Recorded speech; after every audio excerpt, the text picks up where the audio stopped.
y'all. It's day 10. I'm feeling so much better, like so much better. Thank you so much for being with me the last couple days and all of the good thoughts and prayers and good vibes. It's been a little difficult to say the least, but I'm doing so much better. I had a bumpy morning today, but I don't know if it's the coffee I just had middle of the day or what, but I'm feeling great. So I thought I'd jump on here and check in really quick. The last couple days just really reminded me about the roller coaster I'm on. It made me think of my sister because on February 8th, we took my niece, her daughter, to SeaWorld for her birthday, and we made her ride these roller coasters, or we made her ride one, and I think we ruined roller coasters for her for the rest of her life. But my sister and I loved it. We loved it so much that afterwards my brother-in-law was like, well, you know, at Fiesta Texas right now, you can get a season pass for like $60. And so Shannon and I were like, oh my gosh, how fun would that be?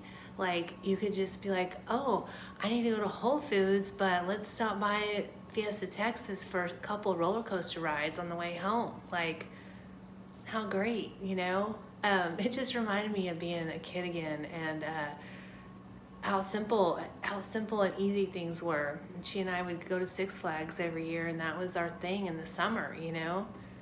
Like, you didn't have a lot of other things to think about other than, is the line too long? Is it gonna be super hot?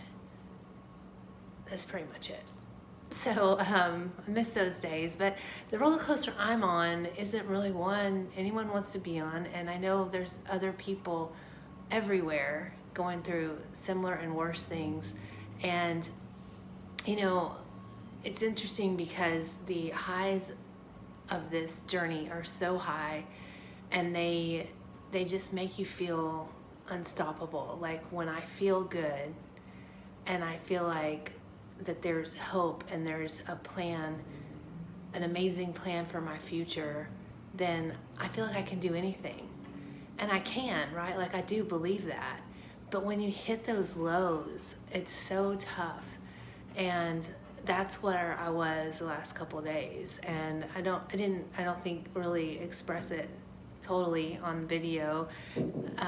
But that's the only way I can describe it now, is just that the lows of it are so difficult. And it's like you know, the nausea, the fatigue, even before, when I was on the more hardcore chemo and I had the neuropathy and you know, neurological things happening, that all sucks, right? But I think the hardest part of all of this for me is the psychological part of this weight, this chemical, like fist on my chest that's just holding me down and saying, like, you know, you don't need to do anything today. You're just fine. Being unmotivated, nothing's going to get better. I mean, all these feelings that you have when you're depressed, and it's a chemical thing, because nothing else, you know, is new in the last 2 days that would make me sad. It is that drug going through my body, and that's how it's been this whole time. And you know, the more and more you do chemo, the more it builds up, and the longer and more difficult the side effects are. And so I was going through, you know, like 10 days or more with just this really deep depression that I never ever felt before in my life until this. And it made me think of, or has made me think so much of, one of my closest best friends that we lost, and she died by suicide a couple years ago. And I just think about her, and like, she had this chronic chemical imbalance, and she lived with it her whole life. And I'm like, oh my gosh, I finally get what she must have felt like on a daily basis. And mine is like, in my head, I can be like, okay, take away the chemo, it goes away. But to deal with, you know, an illness like that for your whole life, I can't imagine. So I think about her a lot, and I think, man, I miss her so much. Everybody misses that girl, but I do feel so glad that she's at peace, because this is an awful feeling. It really is. And when you get on the other side of it, like I feel now, it's like, okay, I got this, I can do this. And you just, and you know, it's not like I'm never going to give up. I'm just saying, like, when you get to the other side, it's just like, you know, and it's a great feeling. So, but it made me think about like what I'm doing and why I was so caught off guard. I mean, I guess, you know, I'd read about low dose chemo and paired with this insulin potentiated therapy, and it just seemed like the chemo part was not a big deal. And so I was surprised to feel the way that I did.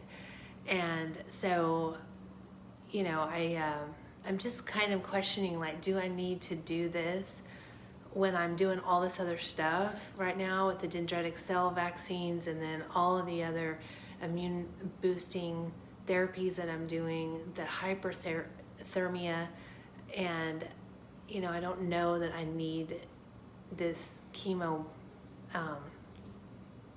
aspect right now. So I'm going to talk to my oncologist tomorrow about that, and I may not do it anymore while I'm here. And then when I get back to Texas, I will meet with my oncologist there and then talk about options. I know that they really want me to do this Y90 therapy, and that's targeted radiation, and then hopefully these dendritic cell vaccines will kick in and be like that punch with that radiation that will give me remission. So that's what I'm hoping for, and hoping to leave chemo behind for good and forever. So that's what I'm going to be praying about. But anyway, just interesting few days, and I just, you know, this whole thing has just been so incredible. I mean, every piece of it.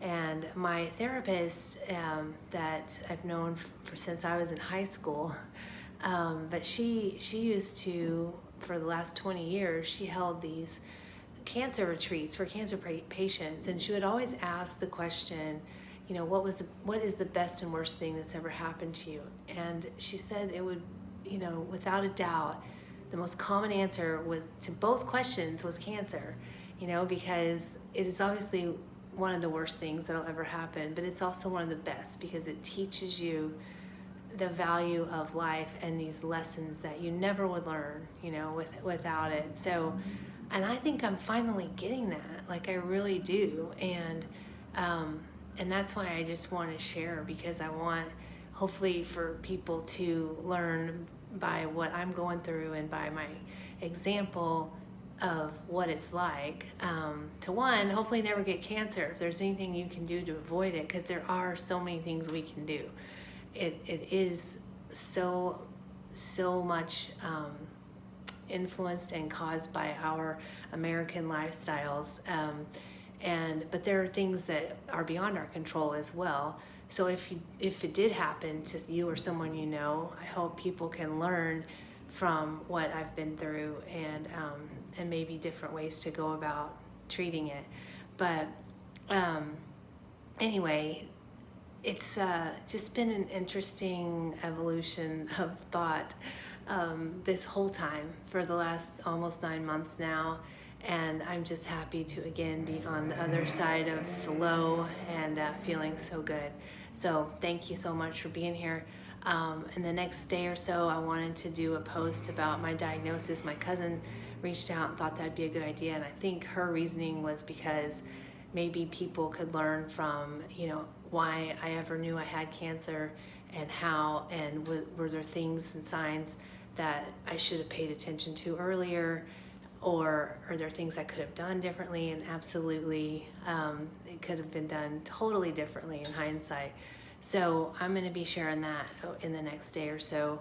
So I would do it now, but it's kind of a long story, and not sure that I'm up for it right this minute, but I do want people to know, you know, how I got to this point. So that'll be coming up, and a few other things. So anyway, that's it for today, but thanks so much again for being on this roller coaster with me, and I will see you guys tomorrow.